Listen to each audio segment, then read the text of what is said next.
అత్తాపూర్లో auto driver పోలీసుల వివాదంపై MLA Raja Singh తీవ్రంగా స్పందించారు. ఆటో వెనుకాల హిందూ కొటేషన్ వివాదంలో పోలీసుల తీరుపై సీరియస్ అయ్యారు.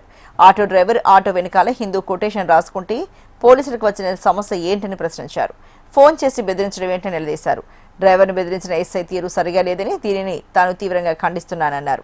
ఇతర మతాల వారు వారి మతాల స్లోగన్స్ పెట్టుకున్నప్పుడు లేని ఇబ్బంది హిందూ ఆటో డ్రైవర్ పెట్టుకుంటే ఎందుకింత రాద్ధాంతం అంటూ రాజాసింగ్ ఫైర్ అయ్యారు.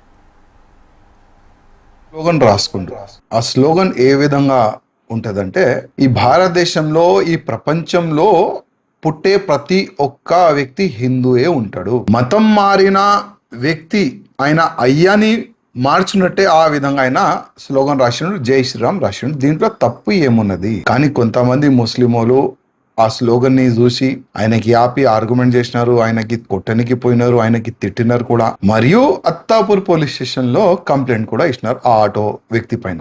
ఆటో వ్యక్తి పైన కంప్లైంట్ ఇచ్చిన తర్వాత ఆ అత్తాపూర్ పోలీస్ స్టేషన్ లో ఉన్న సబ్ ఇన్స్పెక్టర్ ఆ ఆటోడికి ఫోన్ చేస్తాడు. నువ్వు ఎవరు, ఎక్కడుంటావు, ఏం రాసుకున్నావు ఆటో బ్యాక్ సైడ్ నీకు తెలుసా అని క్వశ్చన్ అడుగుతుండు. కానీ మన హిందూ అన్నాగా మాట్లాడుతుండం. చెప్పండి అన్న, ఏమైందన్నా, ఏం తప్పు రాసినా చెప్పండి అన్న అని ఆ విధంగా మాట్లాడితే ఆ సబ్ ఇన్స్పెక్టర్ ని అన్నా కాదు, నేను సబ్ ఇన్స్పెక్టర్ అయినా పోజ్ కొడుతుండు. గతంలో ఫ్రెండ్లీ పోలీస్ అని ఒక స్లోగన్ తీసుకొని వచ్చినారు. ఇవాళ 5 times నమాజ్ చదువుకుంటారు. నమాజ్ చదువుకుంటే కూడా మాకు అభ్యంతరం లేదు, కానీ ఆ నమాజ్ లో ఆ పదాలు ఏ విధంగా వాడుకుంటారు వీళ్ళు? ఈ ప్రపంచంలో అల్లా ఒక్కటే, ఈ ప్రపంచంలో ఏ దేవుడు లేడు అని ఆ విధంగా ఆ పదంని వాడుకుంటారు. మళ్ళా ఇదే పోలీసు వాళ్ళకి దమ్ముందా పోయి ఆ నమాజ్ ఆపి ఆ మౌల్వి గాని ఎవరైనా ఆ అలాస్మెంట్ చేసే వ్యక్తి పైన కేసు బుక్ చేసే పోలీసు వాళ్ళకి దమ్ముందా అడుగుతున్నా.